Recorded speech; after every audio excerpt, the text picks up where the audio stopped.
What's going on, everybody? So I wanted to cover the Star Trek Infinite Ask Me Anything that happened a few days ago on Reddit. There were some good questions and some really good answers, and it kind of explores the future of Star Trek Infinite.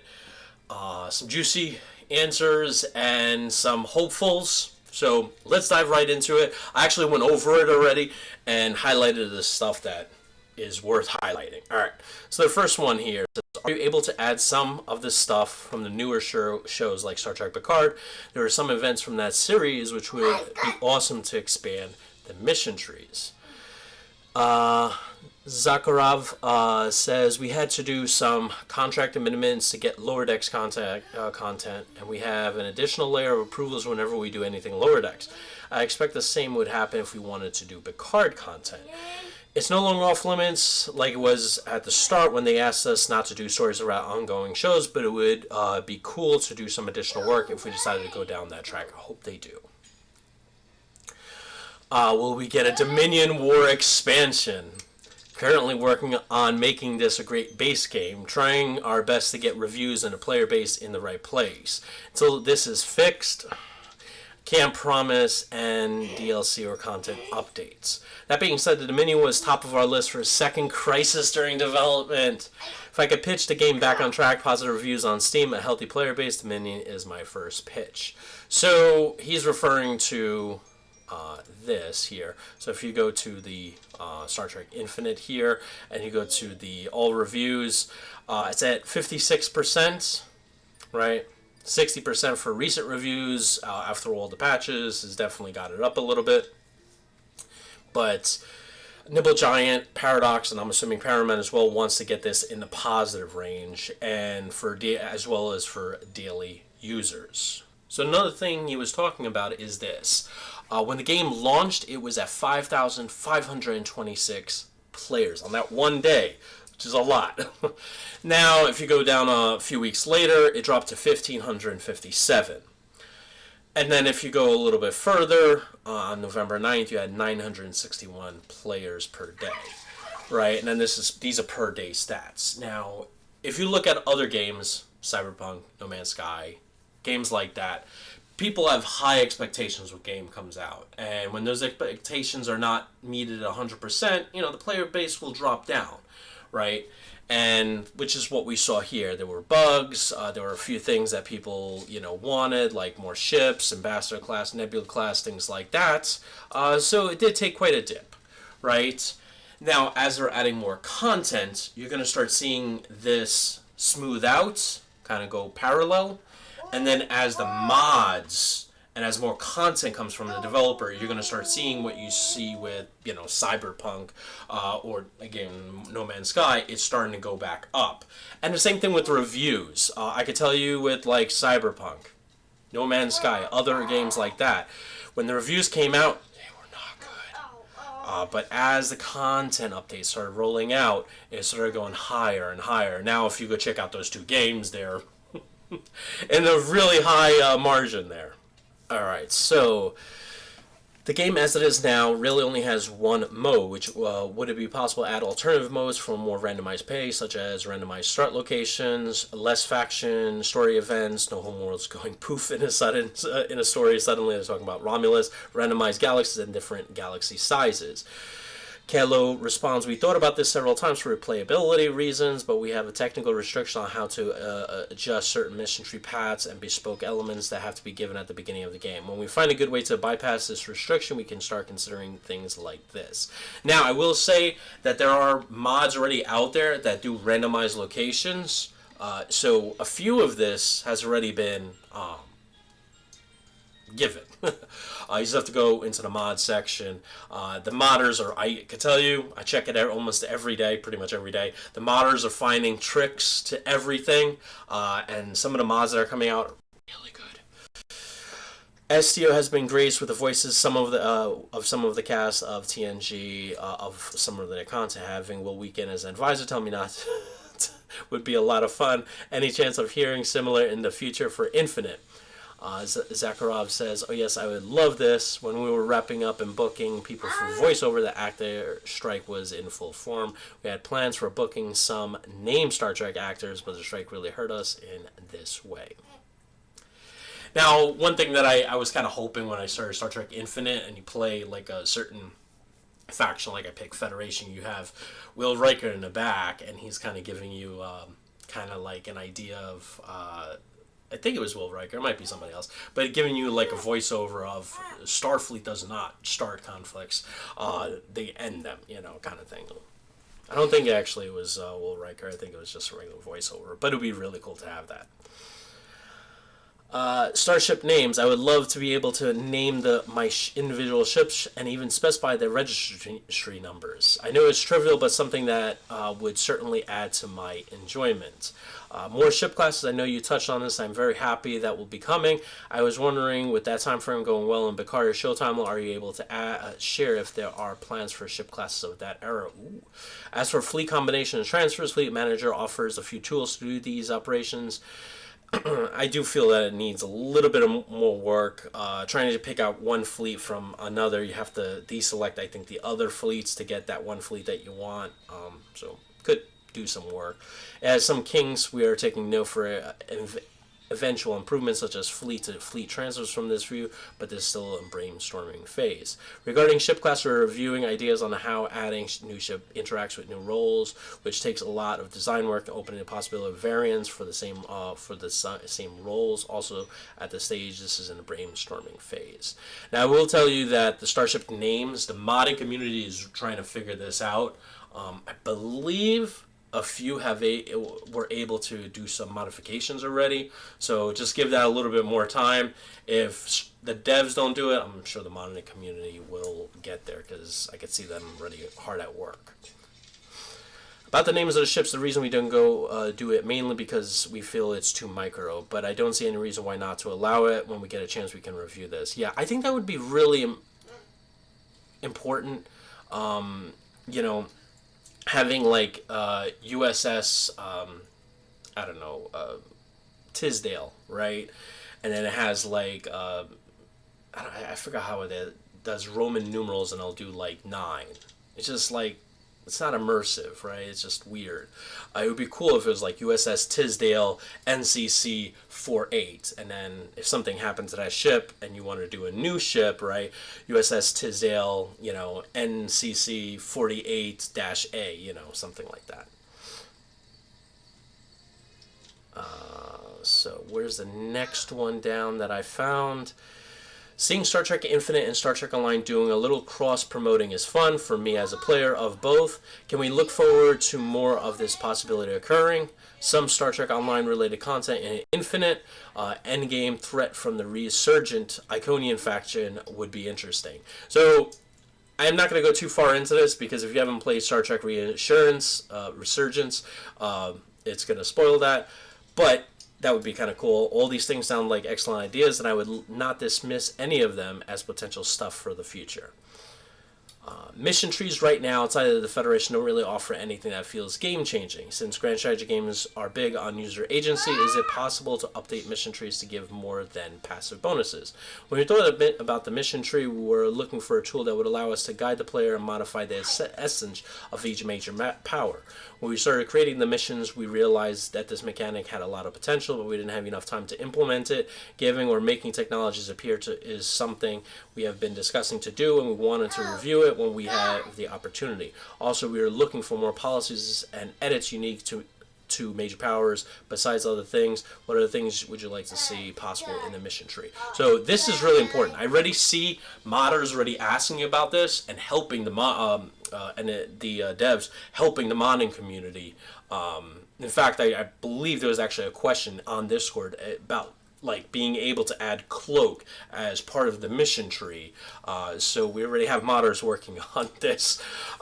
So I know, and then I did see some other things on the modding discussion forums in Discord, where people are already making custom mission trees for each of the factions, and they're going really deep into it, like really deep. So be on the lookout for some really incredible mods that really add some cool stuff. You can actually grant technology via mission tree, at least make it available in the tech pool. This already happens with cloaking in the Section 31 branch of the Federation. Ooh, I did not know that. Same with unlocking the Defiance. I do see some modders giving the... Actually, it's already out right now. There is a mod out there to give the Defiant some teeth. Where's Q?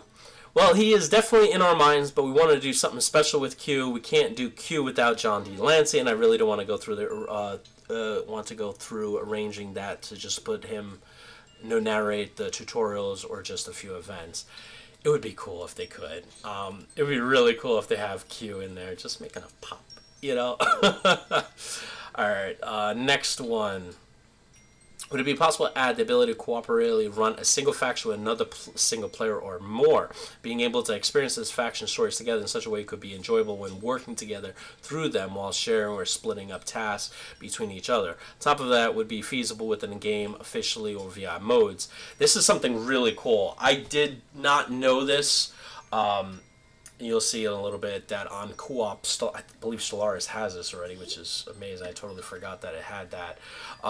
But this would be sick because as he goes on top of that, would it be feasible with the game officially via modes to allow a group of players, faction to come together, form an alliance, create a single larger jointly run faction? Example being if a mod take play in a pre-Federation era with players running multiple future Federation foundings they came together to form the Federation.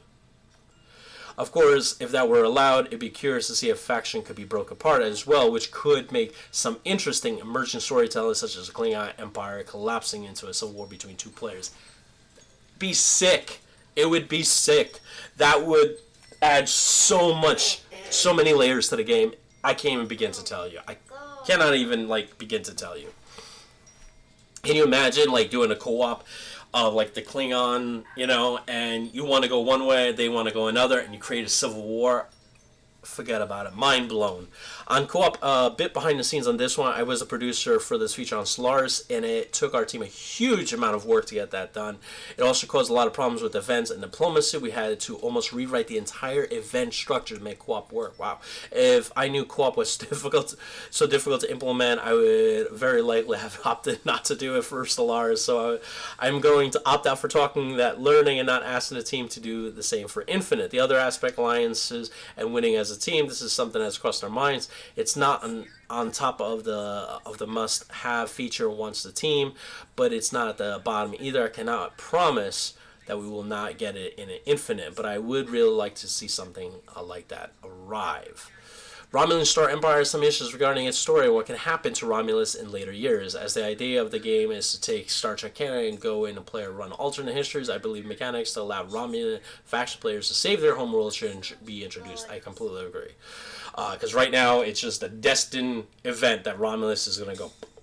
And it would be cool because to have that alternate path, because Spock, with the help of Geordi, was able create a ship to, plan to stop it going the star going supernova. Obviously, Star Trek 2009, the movie, explained what happened. Opening up diplomacy with the Federation against technology to help end the threat via storage hosts would be the one, I think. Are there any discussions happening in opening up the Romulan players like this? Internally, we are discussing this a lot. We get feedback and suggestions from the community. We would like to add something that allows Romulans to save their world, but there are still some discussions to be solved. Will we ever get Remans? By the way, Remans are already available as a mod, so if you don't want to wait for the base game to get it, you could just go into the workshop and just download it. Reman is already added. Romulans just aren't the same without their brother race. Another habitable planet for Romulus that would also blow up with a supernova. I would like to see a system where a planet can have a population without having it to be a major planet in your empire. Pop spring lag.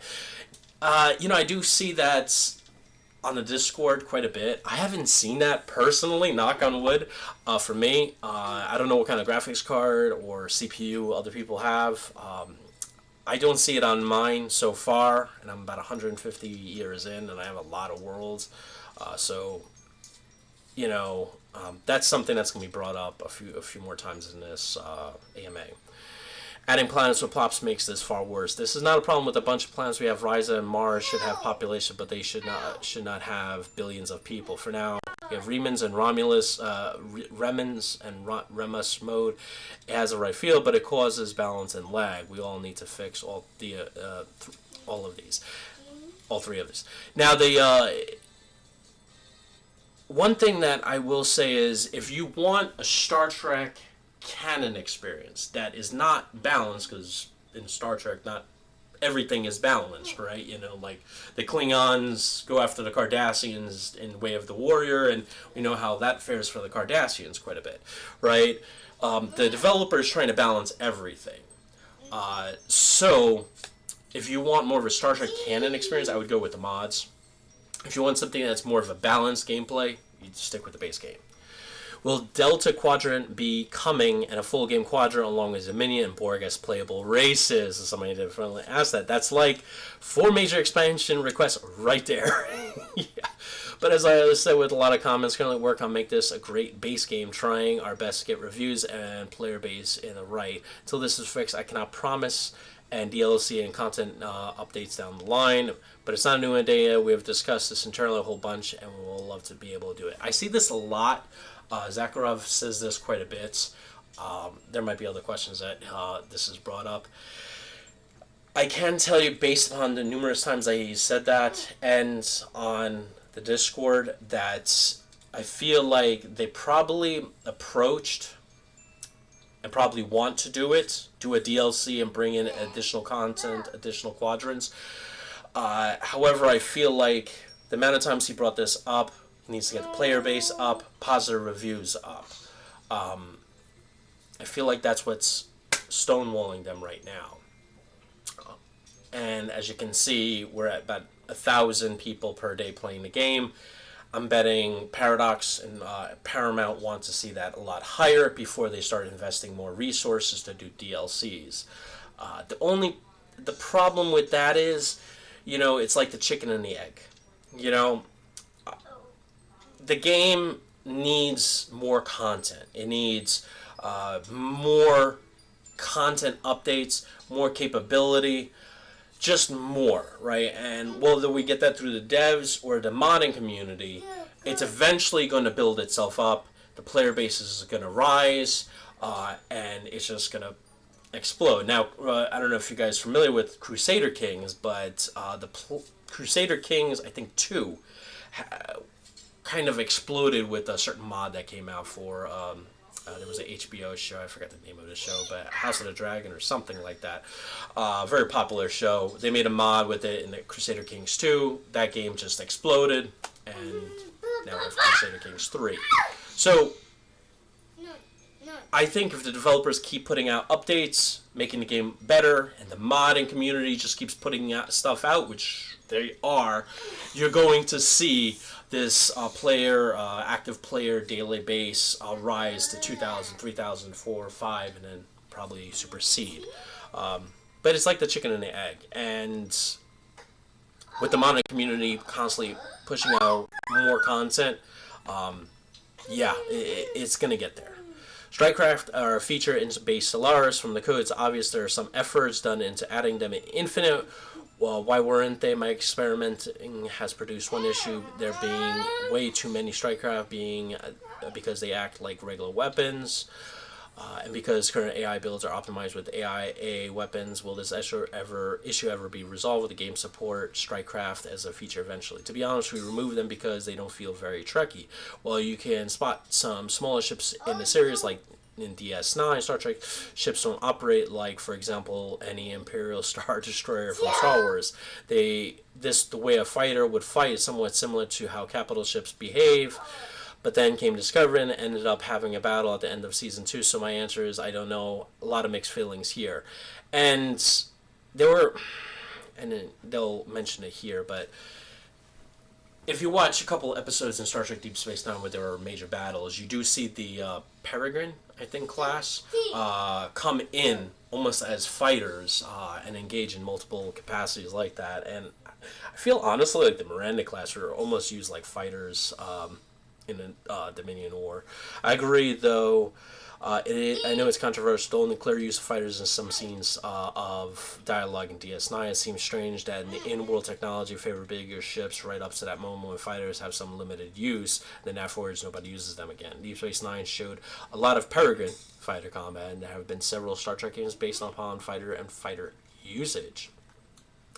Liptron says, my main complaint is that the galaxy does feel pretty empty.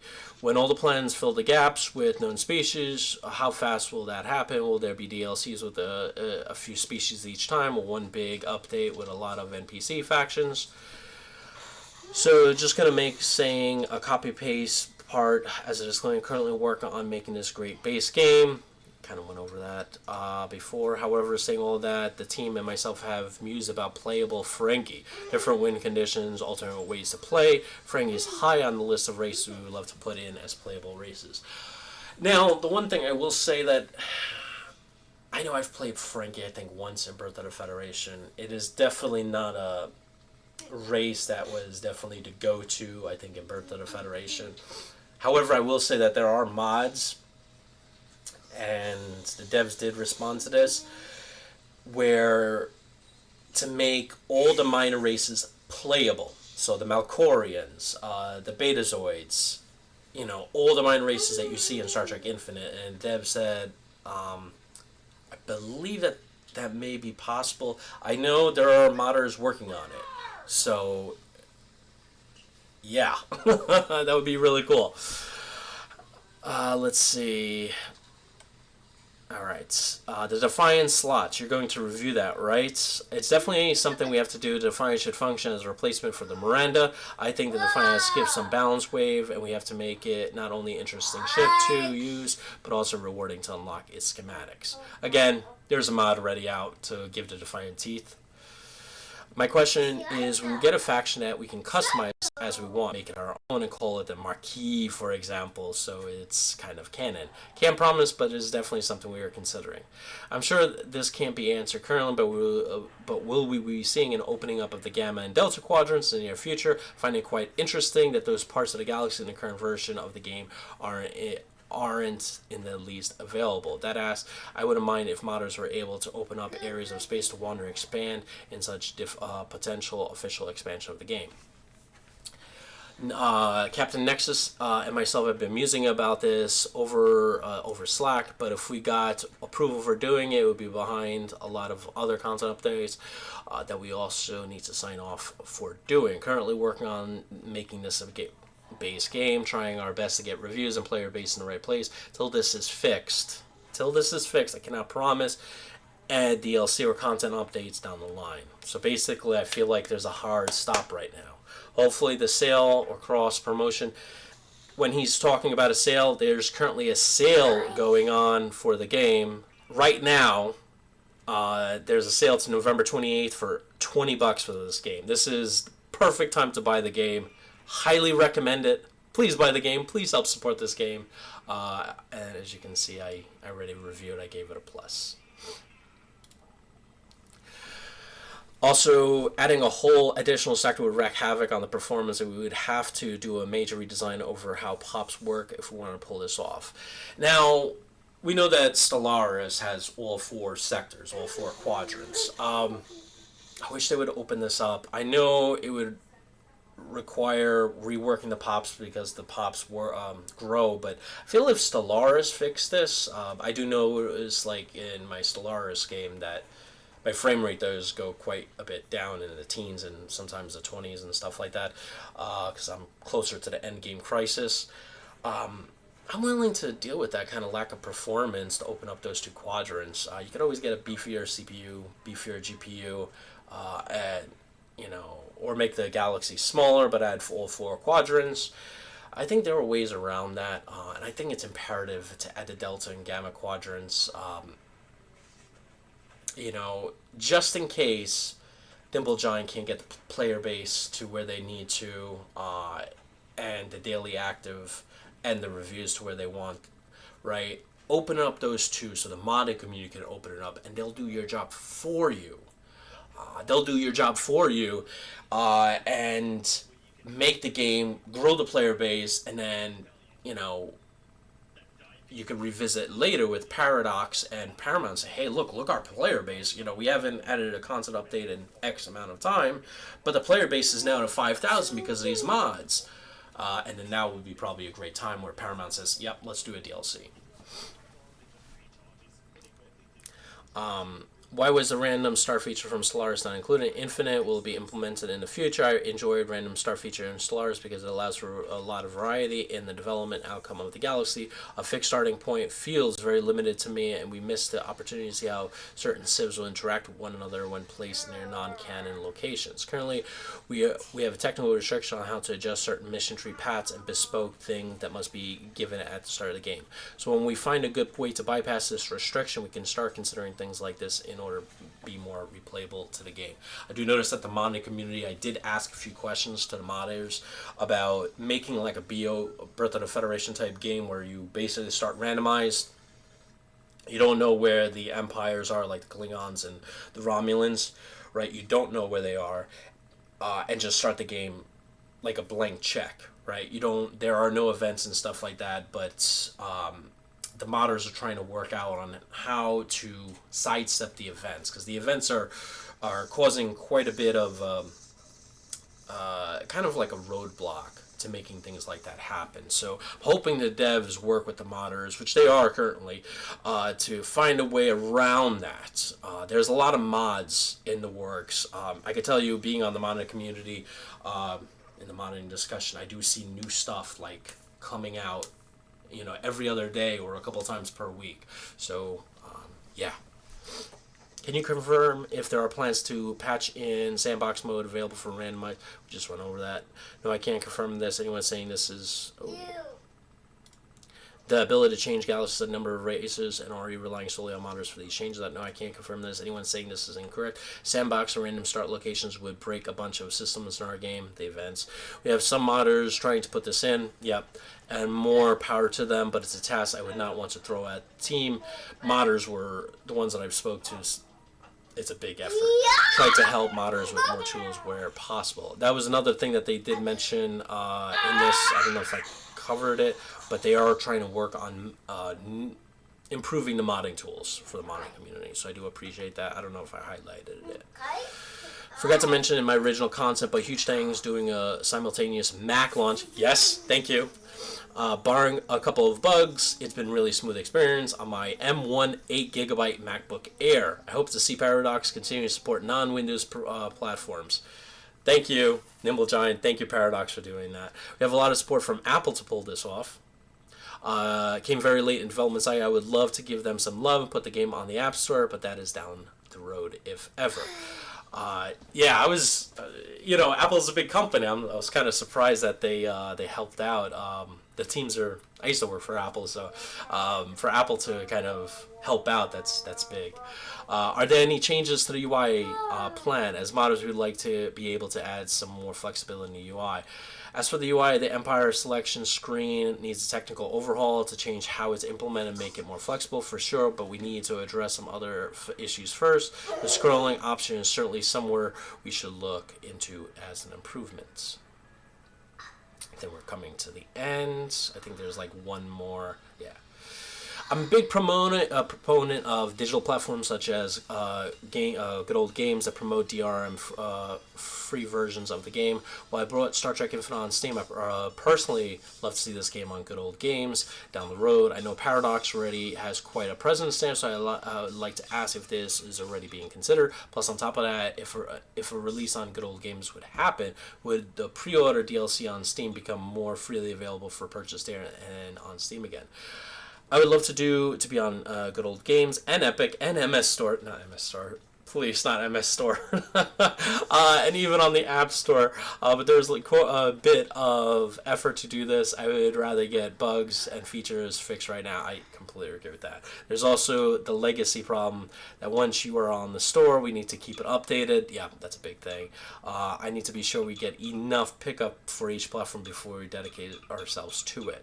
But yes, good old games is first in line if we decide to go to more storefronts. I honestly rather them focus on the updates because, yeah, that's the last one. Because that's the most important right now. I do feel like, based upon everything that they're saying and going to this AMA, that they need positive reviews. They need the daily player count to go higher. And I feel like there's a roadblock right now. Like, they're able to put out some patches, some slight content updates, but they need more of this before Paradox and Paramount say, all right, go ahead, add all this extra content or do a DLC. So we need to get that up. I'm hoping that we do see this. And eventually it'll get there. The modding community is going to just make mods, and eventually those mods are just going to go bigger. The modding community is going to find workarounds and eventually just grow it so much so that it'll catch notice, I believe. I'm hoping.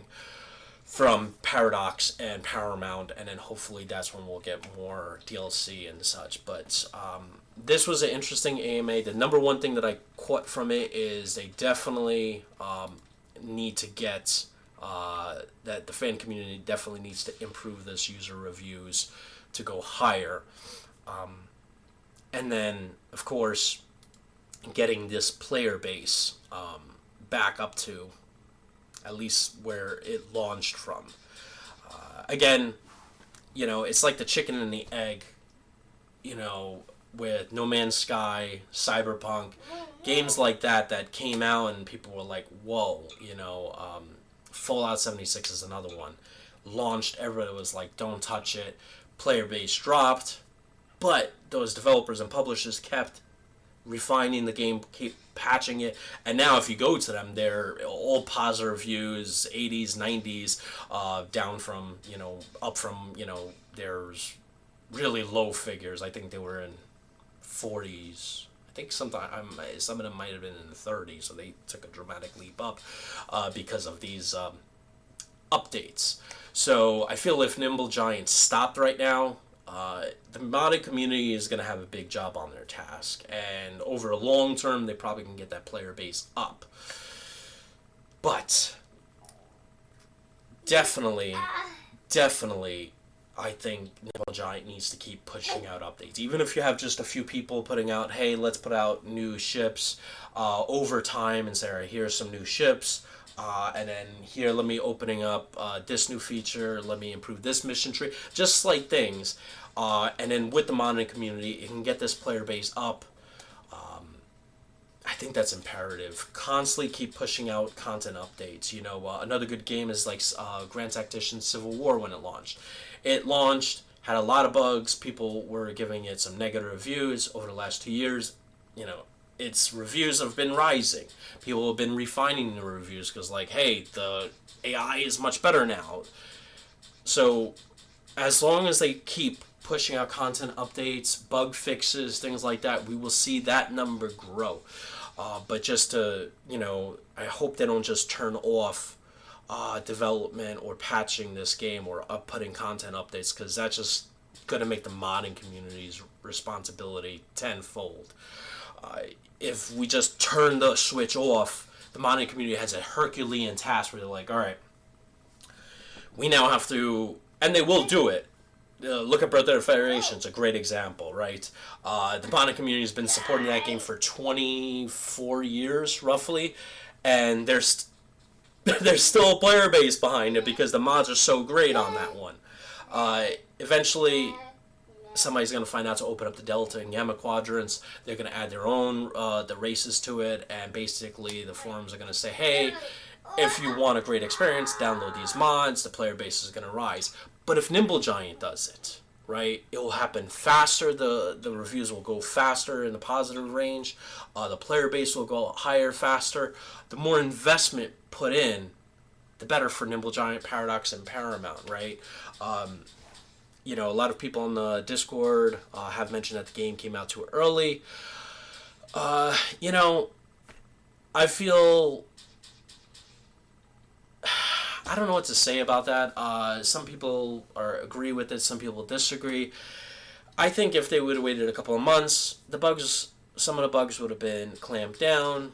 But but it would have had basically the same effect. It would have launched here. It would have had a drop because people's expectations were here, and we got this, right? And if you added a couple of months, it would have went from here to maybe up here, right? So it wouldn't have been that much of a difference, right? If you added a couple more years of development, right, then you're talking about budget concerns, Paradox and Paramount might be like, guys, you've been working on this for 5, 10, 6 years, we're not making any return on investment, right? And, you would have brought it up to here, and you would have still had to play a drop here. So, I don't think so. If anything, this has helped.